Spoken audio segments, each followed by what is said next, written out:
She told me I was worthless, and she said it in front of everyone. The words hung in the air like smoke, thick and choking, impossible to ignore, even as conversations tried to continue around us.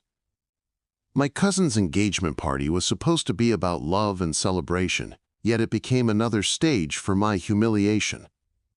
"You'll never contribute anything of value, Celeste," my aunt declared, her jeweled hand resting on the stem of her wine glass. The silence that followed was more painful than the words themselves. Before I continue narrating the story of Celeste, please consider giving this video a like, share it, and subscribe to the channel. No one defended me, not my parents, not even my sister, who had leaned on me through every crisis in her life. I stood there in my tailored dress, one I had paid for myself after weeks of extra hours, and I let the sting of betrayal anchor deep inside me. I wanted to respond, to remind them all of the times I'd saved the family from disaster, but the words froze in my throat. Instead, I placed my phone on the marble counter and typed a single message into an encrypted app. When I pressed send, $26 million evaporated into the void. They didn't know, not yet. My cousin's fiancé was still giving a speech, his voice wavering with nerves, completely unaware that his family's empire had just collapsed. The chandeliers above glittered as if mocking the tension building inside me. I looked around the room, seeing only faces that had dismissed me for years, and I felt strangely calm. My aunt continued sipping her wine, smug and unbothered, not realizing she had just pulled the trigger on her own downfall. I took my seat at the edge of the room, positioned near the servers as though that was where I belonged. The servers glanced at me with confusion, clearly wondering why someone dressed like a guest was seated at their resting station. I smiled faintly, setting my clutch down beside a tray of half-eaten hors d'oeuvre. The humiliation wasn't new. It was simply more public this time. I remembered the countless times I had been given the smallest room at family gatherings, or asked to run errands while everyone else toasted each other's successes. Each slight had been a brick, and together they built the fortress of resolve that now stood inside me. 3 hours earlier, I had been in my uncle's study reviewing final documents for a merger that would keep their company afloat. The papers were thick with legal jargon, and the numbers spelled out disaster without outside investment. They had less than 8 weeks before creditors forced them into liquidation, and everyone knew it, except the party guests laughing over champagne. My signature was the last approval needed to release the investment funds that could save them, and I was the one person they never thought mattered enough to treat with respect.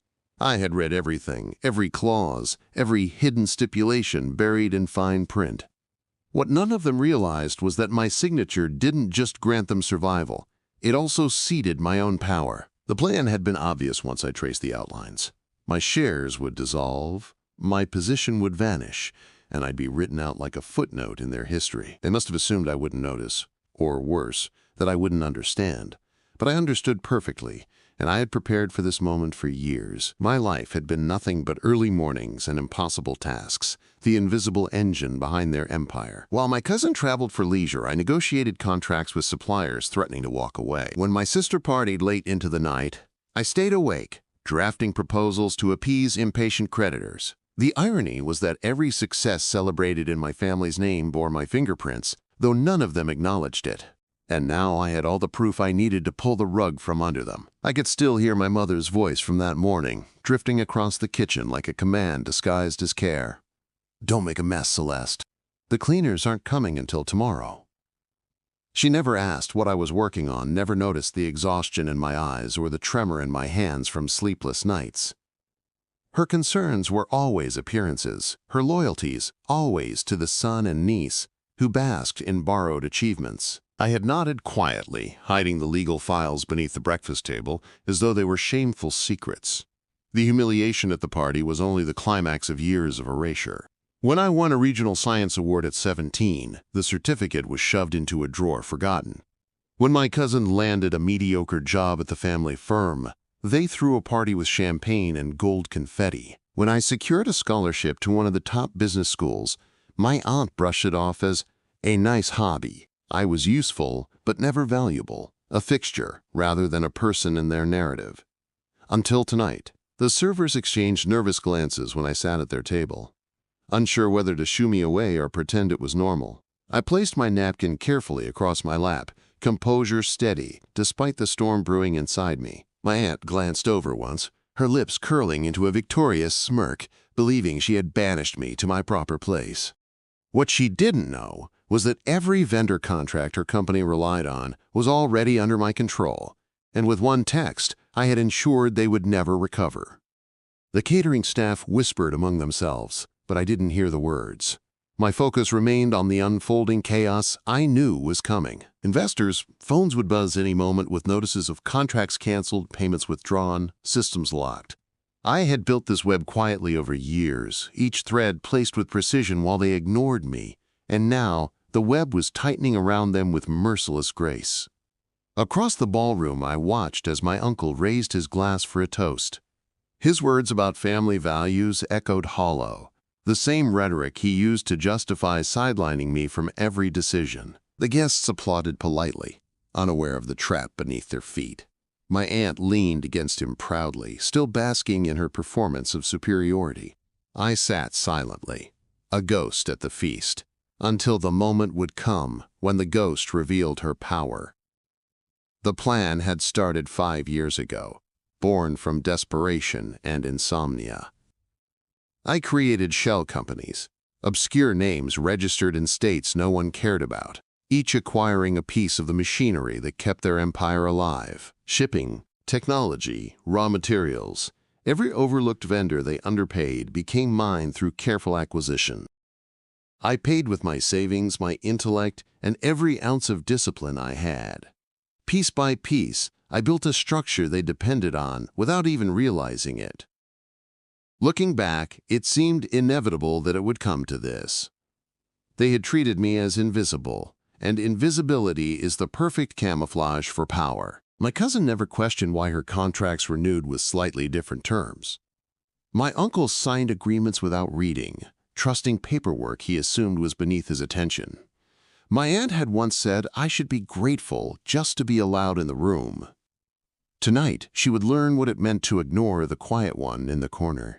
The chandelier light shimmered across the champagne flutes, each bubble rising like a countdown. My phone buzzed once, confirming the cascade had begun. Banks were freezing accounts, suppliers demanding immediate payment, partners retracting commitments. Panic would spread slowly at first, then erupt all at once. And I would sit there, watching the empire they denied me burn to ashes. I didn't smile, not yet. The victory wasn't about spectacle. It was about reclamation. They had written me out of their story, but I had authored the ending without them realizing it. My worth wasn't in their approval, it was in my actions, my choices, my power to reshape what they thought was untouchable. Tonight was the first page of a new narrative, one where they no longer held the pen. The first ripple came when my cousin's fiancé was pulled aside by his father mid-toast. The smile on his face faded as he leaned in, whispering quickly, his eyes darting across the room. I knew what he was hearing. Confirmation from their chief financial officer that the vendor support system had collapsed. Their digital backend was down, inventory reports inaccessible, and the cloud-based accounting tool had locked them out. It wouldn't be long before panic reached the rest of them. My aunt noticed her future son-in-law's change in expression and arched an eyebrow, wine glass frozen mid-air. She leaned toward my uncle, whispering something as guests continued clinking glasses and servers placed tiny desserts in front of them. My uncle stood up abruptly, muttering something and excusing himself with the urgency of a man who had just realized he might be losing everything. The rest of the family followed him with their eyes, confused by his sudden departure. I remained seated, calm, sipping water, as if this weren't the moment that would rewrite their lives. I remembered the meeting 6 months ago, when my uncle dismissed my proposal to invest in cybersecurity improvements. "Unnecessary expenses," he said, tapping his pen like a gavel. "If it ain't broke, don't fix it." But it was already broken. I just hadn't pulled the thread yet.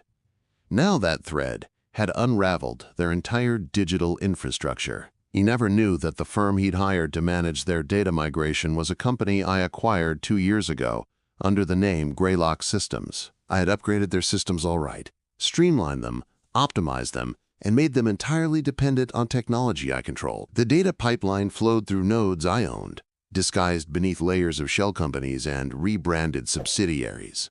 No one had bothered to audit the structure because I had already written the reports they read. They trusted me to solve the problems, and I trusted them to keep ignoring me. My father had once told me that being underestimated was the best protection a woman could have in business. At the time, I thought it was a backhanded compliment, but now I saw it as prophecy. They didn't fear me because they didn't see me. I had been their intern, their assistant, their fixer, their human buffer against public embarrassment, but never their equal.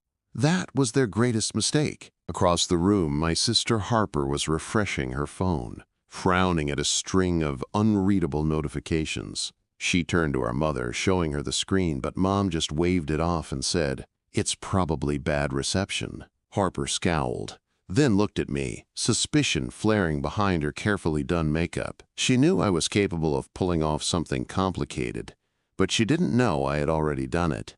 She held my gaze for a long moment before looking away. Harper had always been the golden child, the one with perfect posture and perfect hair and perfect timing. She'd been cast in lead roles in school plays I wrote behind the scenes, always introduced as the family's rising star. Even when I launched a nonprofit during my MBA that earned national recognition, the family only talked about Harper's fashion line debuting in a mall.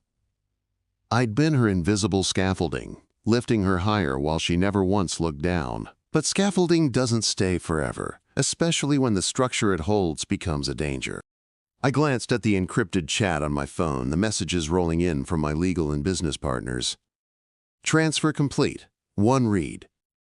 Vendor terminations finalized. Another confirmed. I felt no guilt, no hesitation, only the relief of momentum. This wasn't a decision I'd made in anger. It was the result of 5 years of being silenced. And now, they would be forced to listen. 2 days before the party, I had met with Marcus Lynn, an investor whose company they desperately needed. I presented him with data, projections, and a timeline that showed why investing in my version of the company was smarter. Marcus had worked with my uncle once and been burned by overpromises and underdelivery. I promised him transparency, agility, and control, things he knew my family would never offer. He signed on the spot, and I became the majority stakeholder in what used to be theirs. Everything was designed to look like coincidence. My ownership of the vendors wasn't obvious, and the severing of services appeared accidental or contractual. I didn't make announcements, didn't demand recognition, didn't expose my hand until it was too late to stop me. Because revenge wasn't the point, control was. Recognition might never come, but power doesn't need applause. In the hallway behind the ballroom, I could see security quietly escorting out 2 IT staffers with urgent expressions. Their badges had been deactivated remotely, and they no longer had access to any system tied to my infrastructure. The head of HR would be next. Her department ran payroll through a service now flagged as compromised. I knew the order because I had written it, step by step, like choreography. A collapse performed to the rhythm I created. Someone tapped a fork against a wine glass, trying to draw attention back to the party. But the energy had shifted. Conversations stuttered, faces grew strained, and the music seemed louder than before, trying to mask the unraveling. My aunt finally stood, clutching her handbag like a shield, and stalked toward the exit. She didn't look at me, but her shoulder brushed mine, hard and intentional. I didn't flinch. Her fury couldn't touch me anymore. She would soon find that her personal accounts were frozen due to her status as a co-signatory on the company's emergency reserves. The audit committee, one I secretly helped restructure last fall, would demand accountability within 48 hours. Her name was already on the flagged list of executive enablers. She could fire whoever she wanted, but the infrastructure had been hollowed out. All that remained was an echo chamber of entitlement. My phone buzzed again, this time from Lydia Chu, my mentor and advisor at Calder & Finch, the firm now managing all legal transitions. "It's done," her message said. "You're in full control. They can't reverse anything." I breathed in slowly, then out, grounding myself in the quiet power of certainty. I had waited years for that sentence. The moment I saw my uncle re-enter the ballroom, I knew the spiral had begun. His face was pale, lips pressed into a flat line, and the way he scanned the crowd told me he was searching for someone to blame. He didn't go to my aunt, didn't even look at Harper. Instead, his eyes landed on me. For a second, just one, I thought he might charge across the room, but he didn't. He adjusted his cufflinks like he still had control, then walked toward the stage where the DJ had paused between sets. "Ladies and gentlemen, if I could have your attention," my uncle said, his voice cracking slightly as he tapped the microphone. A murmur rippled through the crowd. Forks paused in midair, and phones lowered from their screens. I stayed seated, perfectly composed, watching him from behind a centerpiece of white hydrangeas. "We're experiencing a minor issue with our systems," he continued, trying for a smile that didn't reach his eyes. "If you've received any unusual alerts, please disregard them. We'll have it resolved shortly." It was a lie, of course.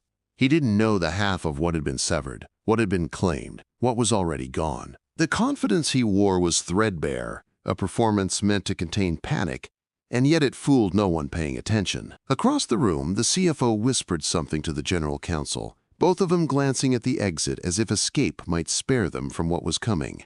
I let them stew. I wanted them to feel the same helplessness I'd tasted for years.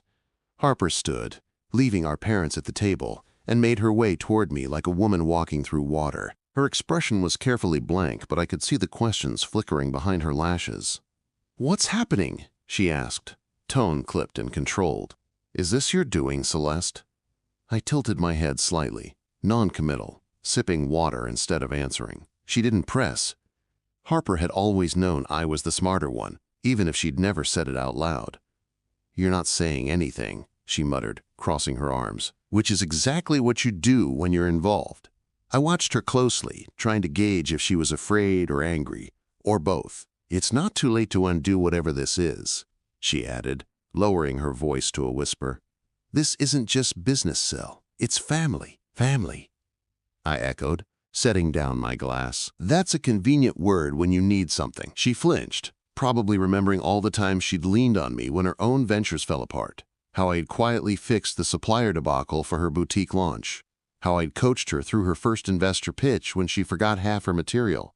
"I warned all of you last year that the structure was fragile. You told me to stay in my lane." She opened her mouth to protest, but I shook my head. "You told me I didn't understand how legacy worked," I continued, letting the words pierce with precision. "That I wasn't part of the brand, just support." Harper looked away, her throat tightening with a breath she didn't take. "Now the legacy is crumbled, and you're here asking the support system to fix it." Her silence was the closest thing to confession I'd ever get.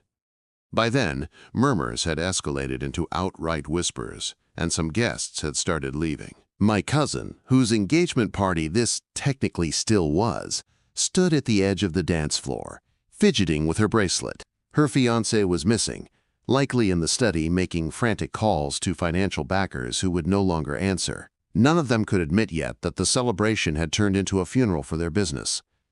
Only I could feel the rhythm of justice in the silence between music tracks. Two servers passed me, whispering to each other in Spanish about what was happening, unsure if they were still supposed to serve the next course. I didn't interrupt them. They were doing their jobs, just like I had done mine for years. Quiet, precise, ignored until needed. The difference was now they had the power to walk away, while the family couldn't escape what I'd orchestrated. I saw my father pacing outside the glass doors leading to the terrace, his phone pressed tightly to his ear. My mother had retreated to the restroom, likely to compose herself before returning to play hostess again. I didn't feel pity, only a strange, sharp clarity, the kind you get when the storm finally breaks and you realize you're still standing. The money was never what I wanted most. It was the respect, the voice, the seat at the table they never gave me. The message from Lydia appeared again, this time with an attachment. I opened it and saw the legal confirmation. Full control of Holloway and March Logistics, the final domino in the chain. The company had provided exclusive regional freight support to my family's business for over a decade. Their contract renewal, set to auto-renew this week, had been restructured to favor my terms. And now, the exclusivity clause meant my family couldn't pivot to another carrier without facing massive penalties. They were locked in with a provider that now answered to me. Another message followed, this time from Lynn. Investor calls scheduled. They want to meet the architect. The word sat heavily in my chest. Not assistant, not consultant, architect. The one who designed the system. The mind behind the web they never noticed until it caught them. I let the title settle in my bones. Harper still stood beside me, waiting for a lifeline I wouldn't throw. You could still be part of this. She tried again, her voice softer. We could restructure everything together. Publicly, at least. We need a face to stabilize the market. I raised an eyebrow, hearing the implication. They'd use me to calm investors, then discard me again when it suited them. So I'd be useful again, until I'm not. You don't have to make it personal, she replied, but her voice cracked on the last word. This isn't vengeance, Harper, I said, folding my napkin and standing. It's correction. I brushed past her, heading toward the side door that led to the valet desk. She didn't follow. Outside, the air was cool, the sky clouded in a way that made the lights from the venue glow harsher. My car was already waiting. I'd requested it 20 minutes earlier when I saw the CFO bolt. The valet held the door for me, looking unsure whether to wish me well. I thanked him quietly and slid into the seat. The music resumed inside just as the doors shut behind me. I didn't look back. There was nothing left to see. The empire they'd built was collapsing, and they had only themselves to blame. For ignoring the one person who could have saved them. For calling me worthless. I drove slowly at first, letting the silence stretch, savoring the hollowed space where fear used to live. The city lights flickered across my windshield like faint applause, the only kind I ever needed.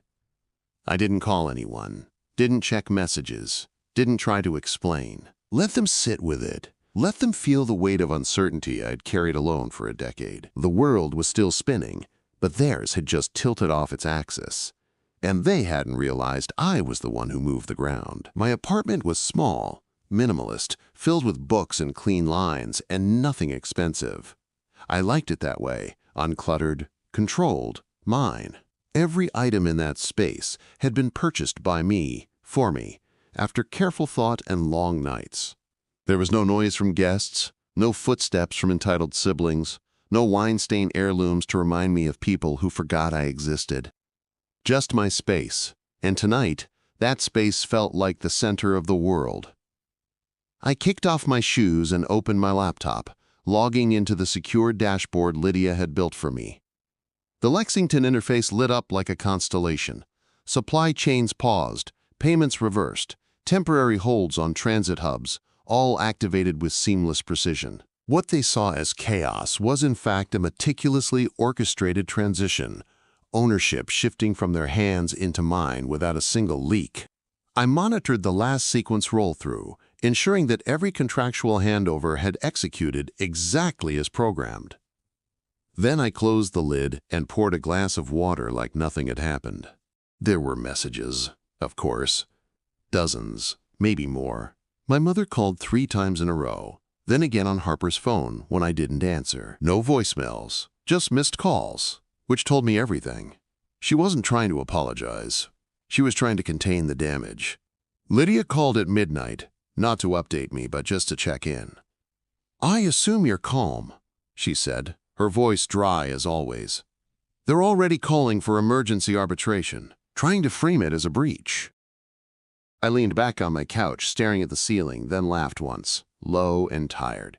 They don't even know the contracts they signed, I said. They're claiming coercion now, Lydia continued, that you manipulated their dependency on vendors to force terms. I sipped water and let the idea sit, unbothered. I gave them choices, I replied. They just never imagined saying no to me mattered.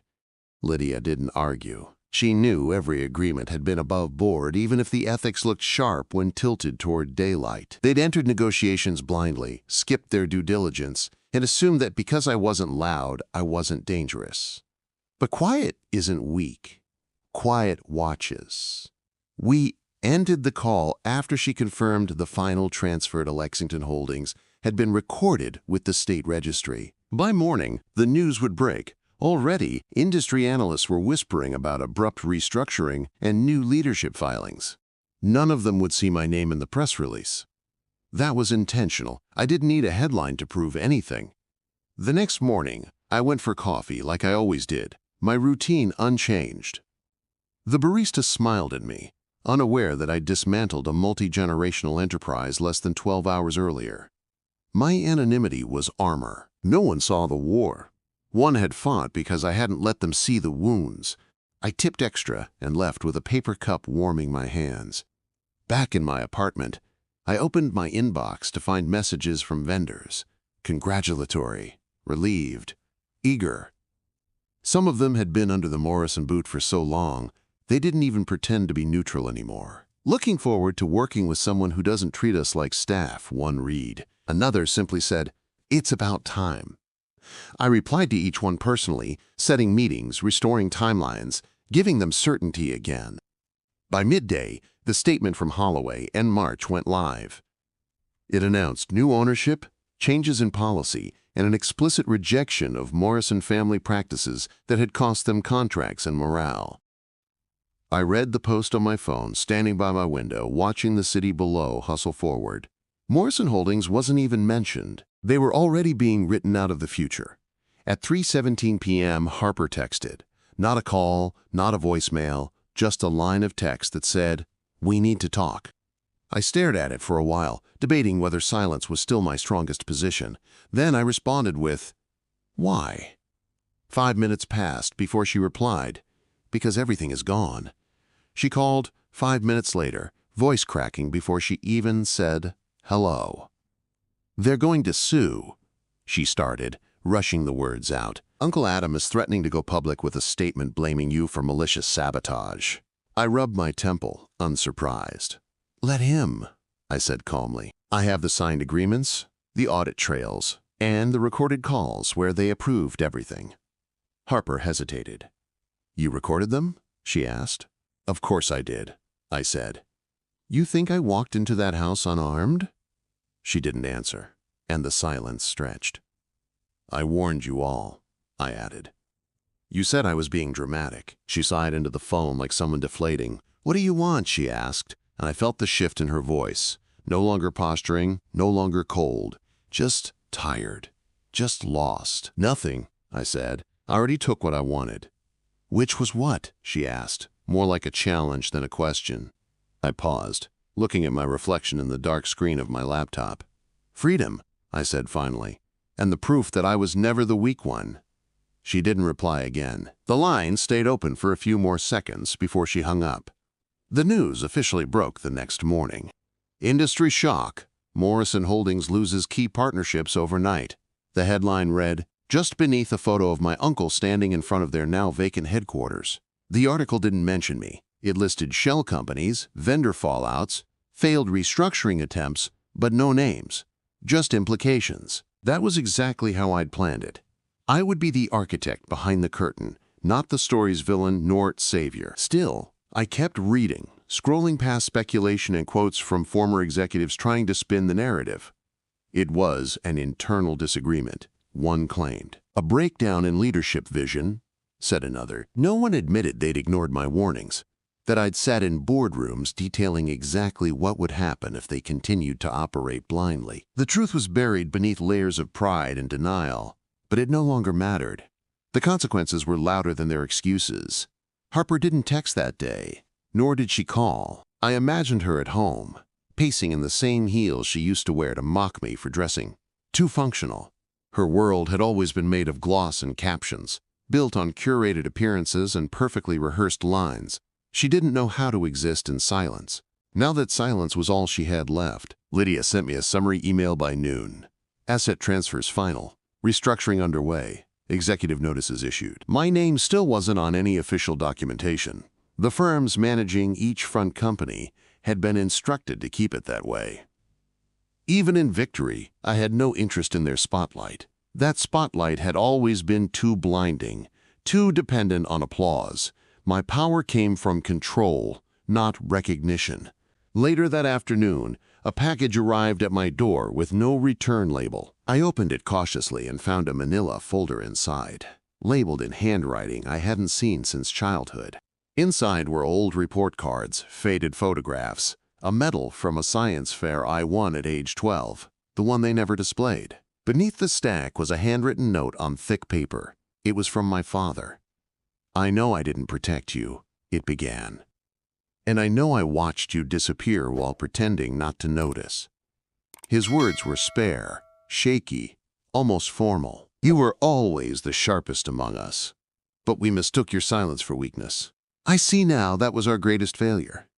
I read it twice, then again, unsure how to feel. A note didn't fix years of dismissal, of invisibility, but it wasn't nothing either. I set it on the counter and walked away. Later, I would decide what to do with it. For now, I needed to finish what I started.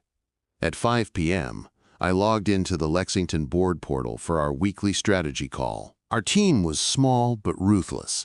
7 people I trusted with everything, each one an expert at what they did. We didn't start meetings with pleasantries. We started with numbers, projections, and deliverables. Control doesn't wait for greetings. Maya walked us through operational pivots post-acquisition. David confirmed that infrastructure was holding under the strain of new onboarding. Lewis, our financial lead, said 2 new partners wanted in after seeing the Morrison fallout. "They like the silence," he said. "They're calling it surgical." I nodded, making a note. "Good. Keep it silent. The second we start chasing headlines, we lose what makes us different." They all agreed. This wasn't about ego. It was about building something that wouldn't collapse when someone's pride got bruised. When the call ended, I sat still for a long time, staring at the screen as it faded to black. There was nothing more to fix, no immediate threat to manage, no family obligation to fill the silence, just space, room to think, room to be. At 7:42 p.m., my doorbell rang. I wasn't expecting anyone. I checked the camera feed and saw Harper standing there, arms crossed, eyes tired. She didn't look angry. She looked empty. I opened the door, but not all the way. "You're brave for coming here," I said, keeping my tone flat.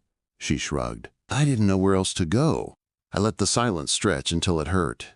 "You're not here to apologize," I said. It wasn't a question. "No," she admitted, and that truth at least earned her a sliver of honesty. "I'm here because I don't understand how you did it, how you built all that without anyone knowing." She blinked hard, like the words stung her on the way out. "I worked while you slept," I said simply. "I listened when you mocked. I solved problems no one else wanted to touch. I studied the cracks and built a map while you all pretended there was no rot." She looked down, her fingernail tracing the edge of her phone. "I didn't think you had it in you," she said finally. I laughed then, short, bitter. "That's the point, Harper. You never did." She nodded slowly, absorbing it. "So what now?" she asked. "Now I build something real," I said, "with people who don't need me to be invisible in order to feel powerful." I was done explaining. She was done pretending. In the house we grew up in would never feel like home again. Before I narrate what happens next, kindly let me know what city or country you're watching from and why you haven't subscribed yet. Harper didn't ask to come inside, and I didn't offer. She stood on my doorstep for another full minute, waiting for something. An invitation, a reprieve, maybe even a version of me she could still control. But that version was gone, buried beneath the weight of years she never saw. When she finally turned to leave, she didn't say goodbye, and I didn't stop her. The door closed with a soft click that felt like the final punctuation to our old life. I returned to my desk and reopened the Lexington strategy folder, needing the clarity that came with forward motion. We were onboarding 2 new vendors, both former competitors of Morrison Holdings, now eager for a seat at the table they once dismissed. They didn't care about the scandal as long as the margins were sound and the leadership consistent. Reputation only mattered when it was backed by competence, and competence was something I had in surplus. Maya had flagged a request from a regional manufacturing firm asking to partner for exclusive distribution. I reviewed their materials, then picked up my phone and called her directly. "Tell them we'll consider it," I said, "but only if they agree to the equity terms and a seat at our advisory panel." Maya chuckled softly. "That's a power move," she said. I smiled. "We're not just acquiring businesses anymore. We're shaping ecosystems." As the week unfolded, the financial fallout from the Morrison collapse spread further than anyone anticipated. The remaining board members had called for an emergency restructuring, but the investors were pulling out too fast for any viable plan to hold. Press outlets picked it up in fragments. First as a failed engagement story, then a business disaster, then a silent war no one fully understood. But even with all the speculation, no one could find a clear villain. No leaks, no confessions, no anonymous sources. That's what made them panic more than anything. No one to point fingers at, just a vacuum where control used to be, and an industry moving forward without them. Harper tried once more, texting me late one night, "Do you want to see them fall, or do you just want to rise?" I stared at the screen for a long time before responding. They were never separate goals. Her reply never came. On Friday, I met with Lydia and our general counsel in person at a quiet rooftop lounge. The city sprawled below us, golden with lights, unaware of the reordering happening in its core. Lydia slid a folder toward me. Inside were the documents confirming our acquisition of Goldwood Transit, the final piece of the logistics triad. "Congratulations," she said. "You now own every highway Morrison once used to move product." I closed the folder, feeling something settle inside me. "It's not about revenge," I said, more to myself than to them. "It's about precision. If you want to end rot, you can't just cut the branches. You have to dig out the roots and replant everything." The general counsel nodded, understanding more than she said. "We're finalizing your position," she added. "By the end of the quarter, Lexington Holdings will have its own seat at the National Executive Forum." That mattered more than press coverage, real power behind real decisions. A seat they'd never even thought to offer me when my last name was all they cared about. Later that night, I passed the Morrison estate on my drive home. The lights were off in most of the windows, the gate slightly ajar, the once pristine lawn uneven and patchy. It looked abandoned, not in the physical sense, but in the emotional one, like no one lived there with purpose anymore. I didn't slow down. I didn't need to look twice. The next morning, I found an envelope slid under my door. No return name, but the handwriting was familiar. My mother's, uneven and slanted from years of rushing through everything. I picked it up slowly, half expecting it to vanish in my hands. Inside was a single sheet of stationery, the family crest embossed faintly at the top, like a whisper of importance long faded. "I don't know what to say to you," it began. The letter was short, almost painfully so. No apologies, no detailed reflections, just a series of questions. "Were you always this brilliant? Did I really never see you? Was I that cruel? And finally, do you still think of us as family?" I folded the letter neatly and placed it back in the envelope without answering. A few hours later, Lydia called to inform me that 2 of our newest subsidiaries had already outperformed projected benchmarks. "We're being invited to present at the East Bridge Forum next quarter," she said. "Do you want to go public with your name then?" I paused. "No, not yet." Some stories work better in shadows. That evening, Maya organized a team dinner. Not mandatory, just a casual meetup for everyone who helped us build the last 6 months.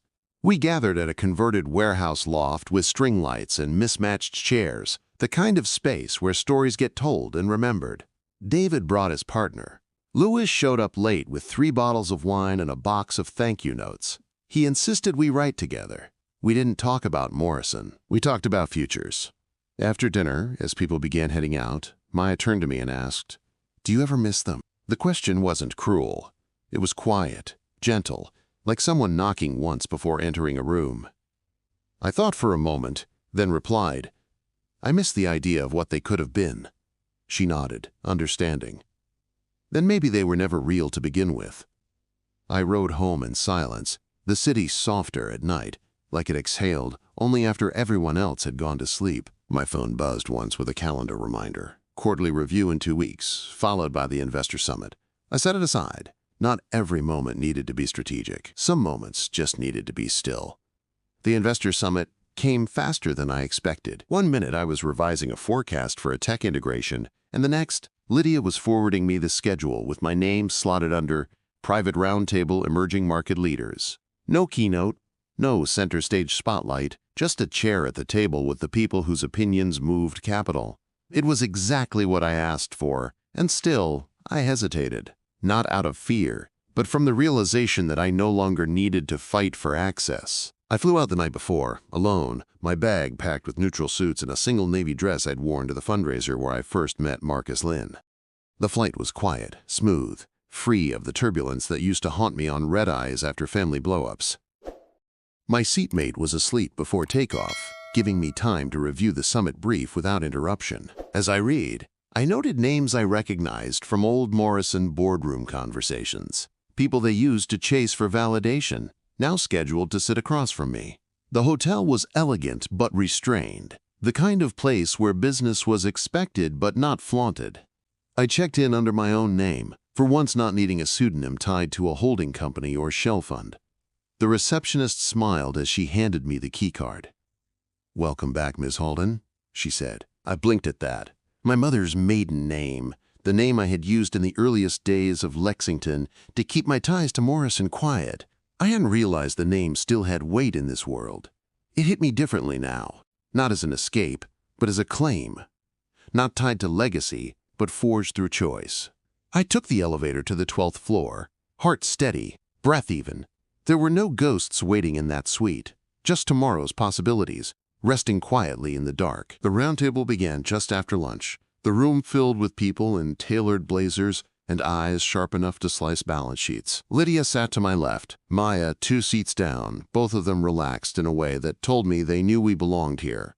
No one introduced me as the girl from Morrison. No one even asked. They just listened when I spoke. We discussed global shipping volatility, automation and supplier vetting, and the quiet emergence of founder-led vendor collectives. I didn't lead every point, but when I spoke, the conversation pivoted. That kind of influence doesn't come from volume. It comes from proof, from data that holds its ground, from scars turned into strategy. After the session, Marcus Lynn found me near the espresso bar. "You're not hiding anymore," he said, offering a small nod. "Good." I took my coffee and didn't smile, just met his gaze evenly. "I don't hide," I said. "I build." He laughed at that. The sound short but approving. "The market likes you quiet. Your enemies like you quieter." I sipped my espresso. "Then they'll be disappointed for a long time." We shook hands without needing anything else said. Back in the hotel room that night, I scrolled through messages, mostly internal updates, a few scheduling requests, nothing urgent. But one email stood out, sent from an address I hadn't seen in years. It was from Everett Shaw, the attorney who had handled the trust paperwork when my grandfather passed. Subject line: regarding the estate. I opened it carefully, unsure what I was about to walk into. The email was simple. Everett had been contacted by Matthew, my father. He wanted to initiate a review of the original estate terms, not to reclaim control, but to formally offer it to me. My breath caught before I could stop it. It wasn't generosity, it was strategy. Morrison Holdings was gone, and the family estate, the physical land, the remaining assets, was the last thing tethering them to their illusion of status.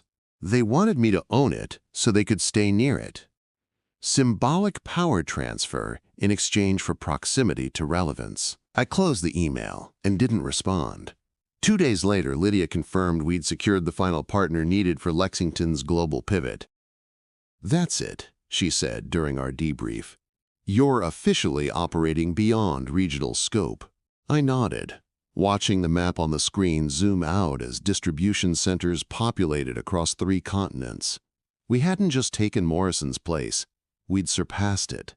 The following week, Harper showed up at my office. She'd never been there before, never asked where it was, never cared enough to check.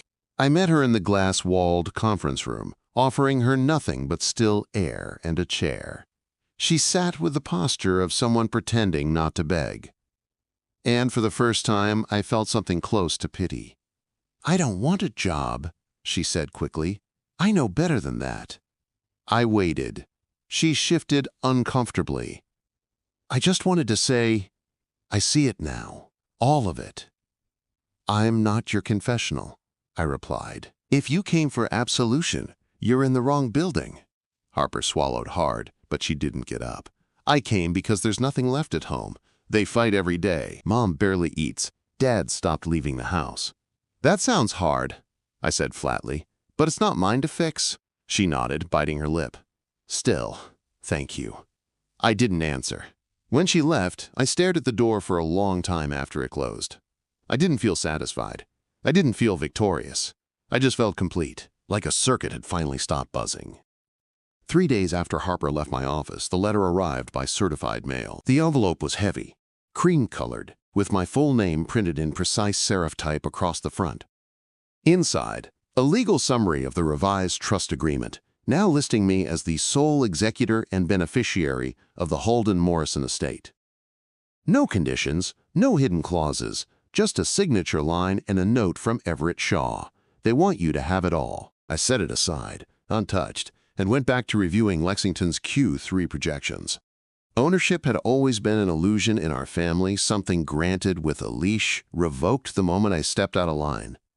I remembered the way they used to let me into meetings only after they'd already made decisions, handing me action items as if participation and labor were the same. Now, they were giving away the very thing they'd guarded for decades, not because they'd changed, but because I had proven I no longer needed it. This wasn't an inheritance. It was surrender dressed as generosity. I didn't sign the document. Not yet. Instead, I filed it away and emailed Lydia. Need you to draft a reply. Firm but neutral. I'm not accepting the estate at this time. She responded with a one-line message. You're more patient than I'd be. A week later, Lexington Holdings completed its first international deal under my direction. We acquired a failing logistics company in the Netherlands, restructured its board, and restored profitability within 6 weeks. The announcement was quiet, released without media fanfare, but the right people noticed. Invitations started arriving from forums, trade commissions, and even regulatory committees. One request came from the same Chamber of Commerce that once awarded my uncle Visionary of the Year.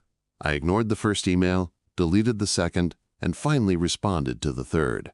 I'll attend as a private consultant, not as a Morrison, not as an award recipient, just as me. The reply came swiftly. We're honored to have you in any capacity. The panel was on adaptive economies, and I spoke for 12 minutes on leverage, timing, and the cost of arrogance. I never mentioned my family, but I saw recognition in a few faces, people who knew the Morrison collapse and suspected I'd had a hand in it. No one asked. They just took notes. That was enough. Afterward, an older woman approached me in the lobby, her presence composed and authoritative. She introduced herself as Evelyn Dart, founder of a strategic intelligence firm I had quietly admired for years. I watched you during the Morrison debacle, she said. You didn't blink when the empire burned. I met her gaze. I built fireproof walls long before they smelled smoke.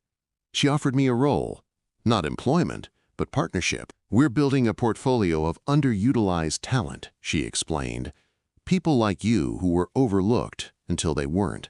I accepted a meeting for the following week, more out of curiosity than ambition. I didn't need another company. But it was worth knowing who else had built in the dark. That weekend, Harper called again. I didn't answer the first time. On her second attempt, she left a voicemail. It's Mom. My stomach dropped, not out of concern, but instinct. I listened through the static.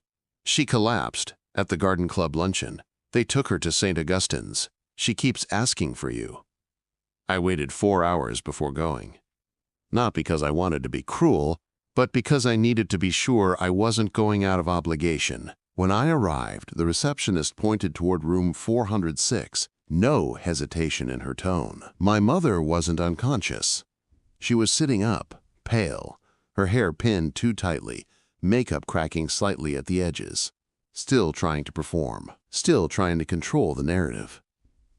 Celeste, she said, her voice both relieved and wary. You came. I nodded but didn't sit. They told me it was stress, she added, like it was a weather forecast. That's not new, I replied. She gave a soft, humorless laugh. You've always been like this. Blunt. I said nothing. She adjusted her blanket, hands fidgeting with the edge. I suppose you know about the estate papers. I nodded. I received them. Her eyes searched mine for something. Softness, maybe, or approval. It's what your father wanted, she said, then paused. What we both want now. What you want, I corrected gently, is to remain adjacent to power. And you've realized I'm the only one left who has it. Her mouth tightened. That's not fair, I shrugged. Neither was the last 20 years. She looked away, blinking hard. I didn't know how to support you. You didn't want to, I said. There's a difference. Her hands fell still. Are you going to take it? She asked. I didn't answer right away. Maybe, I said eventually. But if I do, it won't be for you. Or him. Or Harper. I leaned forward slightly. It'll be because I have plans that require space, not sentiment. She didn't argue. She just looked tired. Bone deep, soul deep tired. And maybe that was the truest thing about her I'd ever seen. You look like him sometimes, she whispered. I stood to leave. That used to scare you, I said. Back at home, I opened the envelope again. The documents were still there, pristine and waiting. I signed nothing. But I no longer filed it away. I left it on my desk, under the lamplight, letting it sit there like a choice I was no longer afraid to make. On Monday morning, my office was filled with the quiet hum of purposeful work. No shouting, no chaos, just the measured rhythm of people doing what they were hired to do. Maya walked in with 2 cups of coffee and set one on my desk without a word. She sat across from me, waiting until I looked up from the estate paperwork. So, she said, "Are you going to sign it?" I didn't answer right away. I kept reading the same paragraph over and over again, not because I didn't understand it, but because I understood it too well. This was the final thread. Control not just of what I built, but of what I came from. A legacy I'd already burned down, and now had the chance to rebuild in my name. But names had weight, and I wasn't sure if I wanted that one anymore. They think giving it to me makes it right, I said finally. Maya nodded, sipping her coffee. It doesn't, she said, but it makes them irrelevant. That made me laugh, short and sharp. Funny how quickly people want to give you power once they realize they can't take it back. Lewis knocked twice before entering, tablet in hand and his expression unusually tight. There's something you should see, he said, sliding the screen toward me. It's a petition filed with the State Commerce Board. Matthew Morrison wants to block the transfer of the estate. I blinked. He signed the transfer himself. Lewis nodded. Which makes the petition a long shot, but it's public now, and he's framing it as a daughter's hostile takeover of family property. Maya muttered something under her breath. I scanned the document, noting phrases like undue influence and loss of familial integrity. My father hadn't learned anything. He was just trying one last desperate tactic. He doesn't have standing, I said, returning the tablet. No judge will grant this, Lewis agreed. But he's not trying to win. He's trying to embarrass you. I stood and walked to the window, watching sunlight paint patterns on the conference table glass. Then I'll let him humiliate himself, publicly, quietly. By noon, Lydia had already drafted a response and filed a motion to dismiss. Want to attach a statement? She asked. I thought about it, then shook my head. No. Let the document speak. I'm done giving explanations. Her voice came back warm. That's the kind of silence people don't recover from. That night, I sat on my balcony, feet curled beneath me, a glass of water in my hand. The city lights blurred at the edges, a soft buzz rising from sidewalks below, the kind of sound that reminded you the world never stopped. I read the statement again, my father's, now public. Every sentence reeked of desperation dressed in civility. He didn't even mention my name. Just my daughter, as if that was the only identity I was allowed to hold. The press picked it up the next morning, but not in the way he expected. Most headlines were critical. Former exec attempts to retain estate after relinquishing control. Backlash builds as Morrison patriarch challenges daughter's legal rights. One op-ed called it a masterclass in male fragility. Another pointed out the hypocrisy of a man who had once called his daughter just a helper, now trying to weaponize family loyalty. I didn't smile at the coverage, but I didn't flinch either. Midweek, Harper showed up again. This time, she waited outside the office instead of trying to enter. Maya saw her through the glass and asked, "Do you want me to send her away?" I thought for a moment, then shook my head. Let her in, but not for long. Harper walked in slowly, carrying nothing but her phone. I told him not to do it, she said immediately. He didn't listen. I leaned back in my chair, watching her carefully. That's always been his specialty. She let out a weak laugh. Yeah. She looked thinner than before, like the last few weeks had peeled something from her. Status, maybe, or certainty. You were right, she said quietly, about all of it. I didn't want to admit it, but I knew. Even before it all fell apart, I knew. I didn't need you to admit it, I replied. I needed you to stop pretending you couldn't see it. Harper nodded. I don't think I knew how to stop. Her honesty didn't move me, not in the way she might have hoped, but I recognized it for what it was. A beginning, maybe, or a surrender. What are you going to do with the estate? She asked. I haven't decided. She hesitated. You could turn it into something. Not for them. For you. A school. A retreat. Something real. I studied her face. For once, she wasn't asking to be part of it. She wasn't angling for a role, just offering a thought. We'll see, I said. There's still too much of them in the walls. She stood to go, but paused at the door. You don't have to forgive us, you know, she said. Some families aren't meant to survive. I gave her a single nod. And some people aren't meant to be defined by who raised them. After she left, I reopened the estate file. The signature line stared up at me, sterile and legal and final. I reached for my pen, then stopped. Not yet. Not until I was sure I wasn't signing it to make a point. The next morning, Evelyn Dart called. We're ready, she said. Ready for what? I asked. For the network, she replied. The coalition of women who built companies while being ignored. We want you at the center. I exhaled slowly. I'm in, I said. As long as it's not about symbolism, Evelyn chuckled. No, Celeste, it's about control. I smiled then, the first genuine smile in days. Good. I've had enough of pretending otherwise. 2 weeks later, I finally signed the estate documents. Not for them, not as a gesture of peace, and certainly not out of nostalgia. I signed because I needed the land, the space, the freedom to shape something permanent that bore no one's name but mine. Lydia filed the final paperwork and scheduled the transfer without ceremony. There was no press release, no photo op, just an email confirming that it was done. I drove out to the estate that Sunday morning, alone, in silence.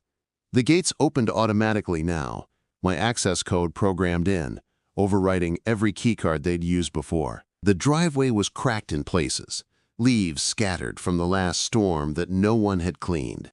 I parked where my father used to keep his car, next to the garage with the broken light fixture he never bothered to fix. Walking up the path, I expected to feel something sharp, grief, maybe, or rage. But there was only air.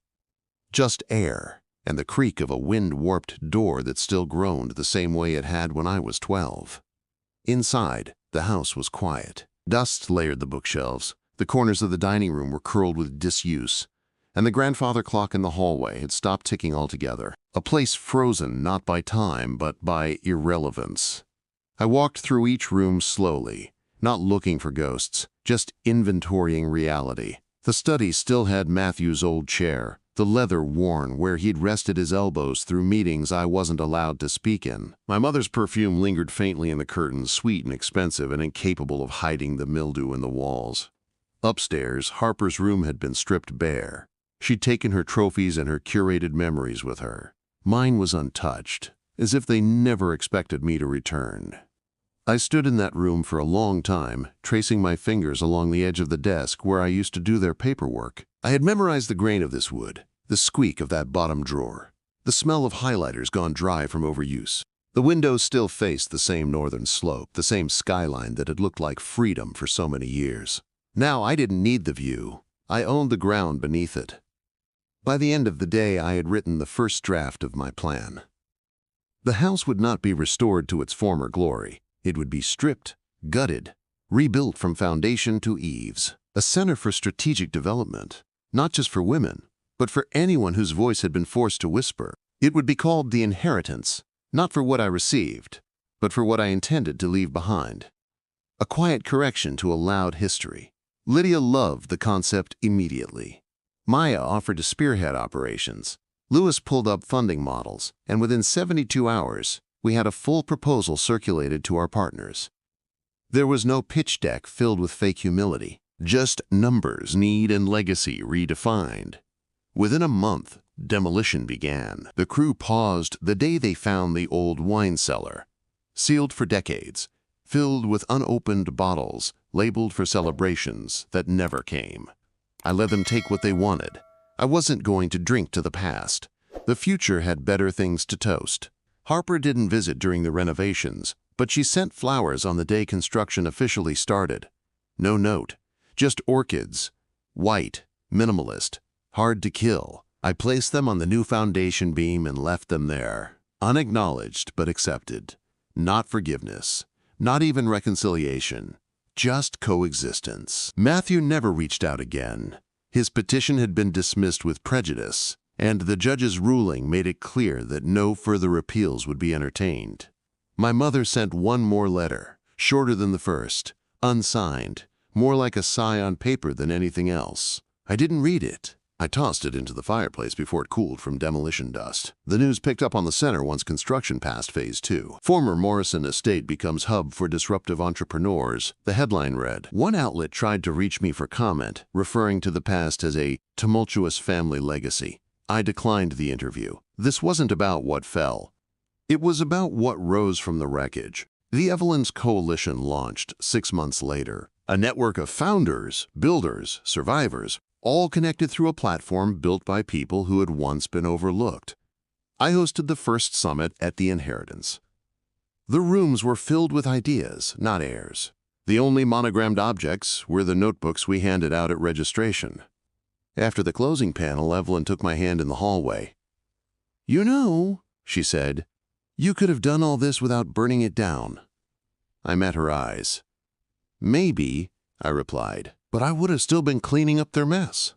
We walked through the atrium, sunlight filtering in through windows that had never belonged to the original design. The walls bore no portraits, no plaques, no family crests, just stories, etched in glass, printed in ink, told in the voices of people who had been made small. Now they were giants, and the space belonged to them. 1 year after I sent the message that ended it all, I stood alone in the courtyard where the fountain used to be. It had been replaced by a sculpture now. Angular steel rising from broken concrete, jagged and deliberate. At its base, a plaque with a single line. She built it because they said she couldn't. I didn't cry.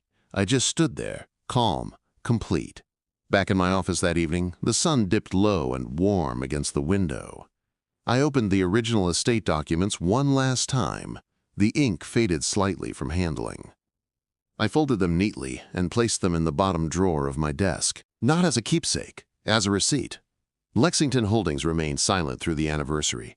No press, no public declarations. But those who understood didn't need an announcement. They saw it in the policies, the hiring, the way we scaled without arrogance. They knew what had been taken, and they saw who had taken it back. I received one final call from Harper, this time just a voicemail. "You were right about all of it," she said. "We thought you were the problem because you wouldn't play the game. But you didn't want to play. You wanted to change the rules." And I had, "Thank you for listening to Celeste's story. If you're yet to subscribe, please consider doing so before watching another story on the channel."